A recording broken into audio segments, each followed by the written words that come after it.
Good morning everyone. Tara mag-jot and design tayo ng ating prayers for the GC guys. Using cellphone tayo. And then docs apps and slice apps. Open natin muna sa docs apps yung ating files. 2023 November prayers for the GC. So scroll down lang tayo. Pindutin yung lapis dyan. Simple tutorial lang to guys. Sa mga kabibili lang ng CV dyan, paki-explore na lang yung inyong docs apps. So may node ribbon yan. Meron tayong arrow down, arrow up doon sa gilid. So, pindutin lang natin yan. Para mapunta na tayo sa pinakahuli. So, today is 21 November 2023. Ang ating font ay Roboto Serif. Size 12, text color ay purple. Highlight color,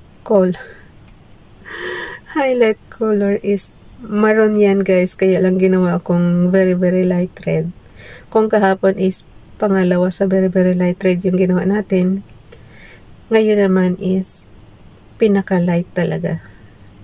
Dito yan on. Actually purple yung nakaano dyan, di ba? Tingnan niyo mabuti. Purple yan, di ba? So ang ginawa natin very light red. Ayan yung naka-check na yan. Yan. So yan.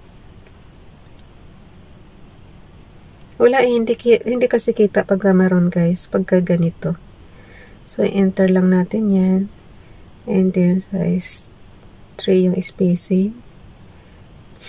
From Family GC, yung mga gustong sumali sa Family GC guys, paki-contact yung aming founder, Harry B. De La Cruz, or yung mga admins, co-founder Moti, admins Roger Pacatang, Aileen Samarin, Aiki Akma, Sara Golingana, na Ilsa sa Amerika, at ang inyong lingkod, Ralph Lion Pagubo Vlogs. Paki-subscribe na rin sa kanilang mga YouTube channel. And then, yung mga gustong magpa-promote ng inyong YouTube channel guys, paki-inbox ako ng inyong mga prayers. So, yun. Ilagay muna natin dito yung ating Hebrews. Sabi ko sa inyo para matuto tayo pa isa-isang Hebrews language. Yeshua, Isaiah chapter 6 verse 8. Also I heard the voice of Adonai saying, Whom shall I send, and who will go for us? Then said I, Hineni, send me. Okay. Pag hindi nyo maintindihan yung Adonai, Hineni, guys doon sa kasi wala siyang open close parenthesis eh. Hindi katulad nitong Yeshaya, mayroon siyang open close parenthesis na Isaiah. So, yung mga hindi naintindihan dito na Hebrews language, nyo na lang guys sa inyong magandang balita Biblia or sa KJV Bible. Okay, add naman natin dito yung kay Princess Diane channel. My flesh and my heart feel it, but God is the strength of my heart and my portion forever. Psalms chapter 73 verse 26.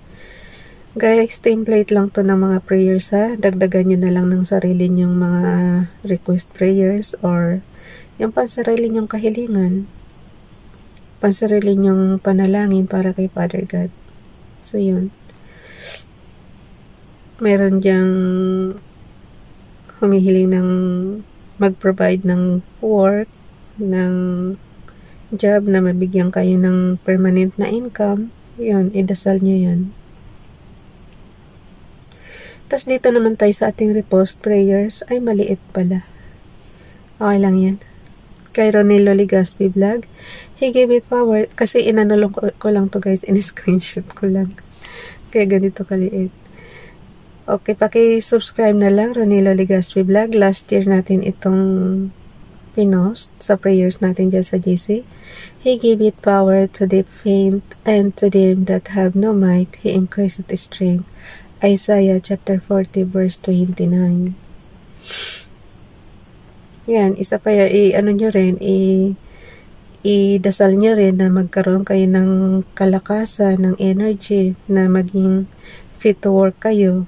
Yung ganun ba? Yung maganda yung kalusugan. Nyo yan, bigyan tayo ng lakas ni Father God. Yun ang importante guys. Alam nyo, pagka good health lang tayo, kayamanan na yan. Kasi hindi maubos ang pera mo sa hospital, di ba?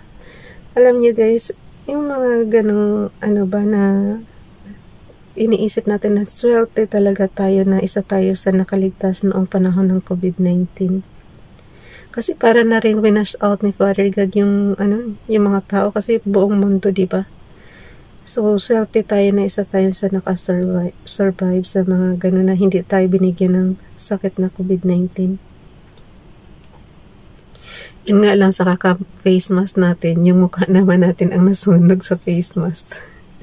Kasi nung 3 years na yan guys, hindi pwedeng hindi ka mag-face mask pag lalabas ka or basta bawal na hindi ka mag-face mask ng time na yan.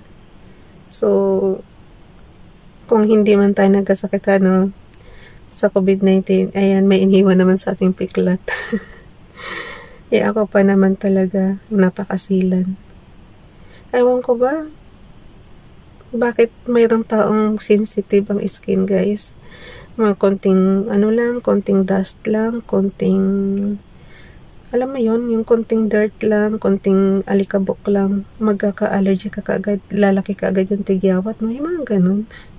Kahit na anong gamot mo, mas lalong dumarami kasi alam mo yun, yung lalo siyang na-allergy sa mga gamot-gamot.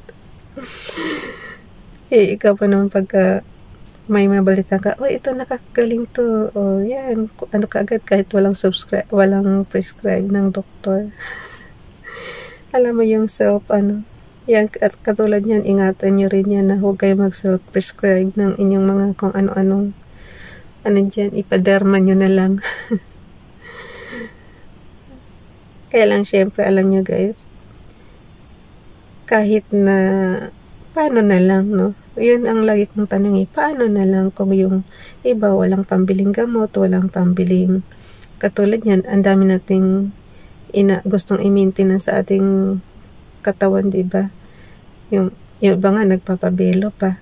Pero, paano na lang yung mga walang-wala talaga? Paano na lang ang mangyari sa skin nila? Katulad yan, winter. Tapos, halimbawa na lang, for example, walang-wala talaga, hindi walang pambiling pang moisturizer. Di anong mangyayari sa kanilang skin? Di magbiyak-biyak, diba? So, ganun yan talaga ang iniisip ko. Paano na lang yung mga walang-wala talaga? Kaya dapat Father God, kaya talaga ang mag-provide sa kanila ng mga kailangan nila ba? Hindi lang naman sa material. Isa na rin yan, guys. Kaya lang talaga, yung alam mo, kung yung wala kang pambili ng maintenance mo, tapos yun ang magiging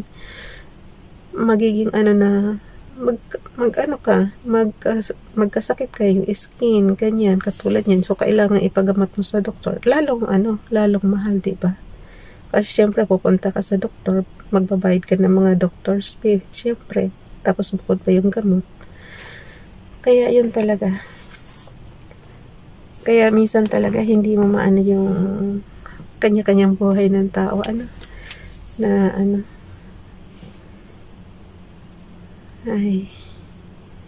kaya minsan iniisip mo na lang, mapalad pa rin talaga tayo. Kaya hindi man tayo mayaman, hindi man tayo kumbaga nasa kalagitnaan tayo.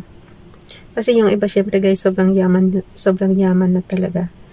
Pero tayo, hindi tayo sa ganun. Nasa lang tayo, kaya nating kahit paano kaya nating suportahan yung sarili natin. Syempre dahil yan sa work.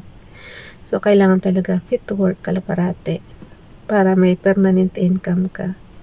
So, yun lang yun. Okay.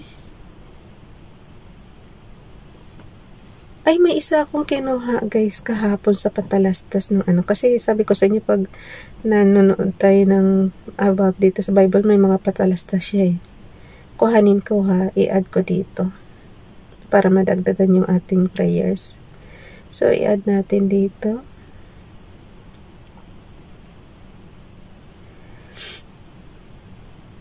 Malapit na rin pala ako matapos yung oras ko. Tsaka nagmamadali na rin talaga Ewan ko ba't ako natagalan kanina. Ayan, may nakita na ako. Ayun. Ito guys na maganda. Ay wait, andun na natin. Plus, yung plus dyan, ibig sabihin mag-add kayo. Tapos, image from photos. Minodriven naman ito eh, kaya kayang-kaya niya na to. Ay, ang liit nga talaga.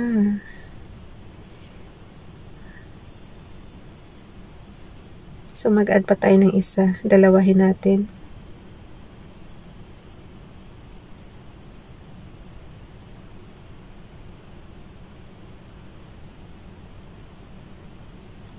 Wala guys, natagalan na. Yung isasingit ko sana, ano ba? Ayun.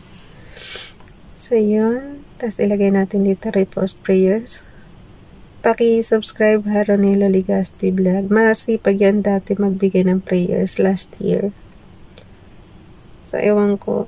Nahuli kong ano dyan, last year pa yata yung mga prayers niya. Okay. I-ano na natin dito. 1, 2, 3. Tapos, screenshot na lang guys. So, ilagay lang natin dito yung ano ni Ralph. Plus natin, image from photos. Yung kanyang YouTube channel. This one. And then, kay Princess Diane channel naman, paki-subscribe. Image from photos. We have here, oh no, asan na? Ano sa messenger pala yun, gallery. Nakalimutan na ni Rob. Nagmamadali na kasi. Okay, paano ba mag-screenshot guys? Sabi ko nga sa inyo, importante ito masyado kasi yung pagdikitan natin, kailangan natin ng resibo. So, on and off button and low volume button lang siya, sabay click. Ganon lang siya kasimple. And then, ganon din dito sa pangalawa nating page. Oh, wait lang. Okay. Tapos ako na dito magdugtong guys doon sa slides. Pareho lang naman yan ng commands. Ganun lang gagawin natin. Edit lang siya.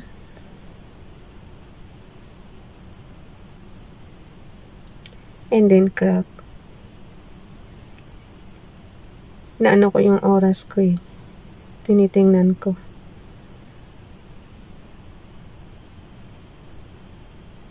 Okay, mayroon na tayong isa. Bye everyone. God bless.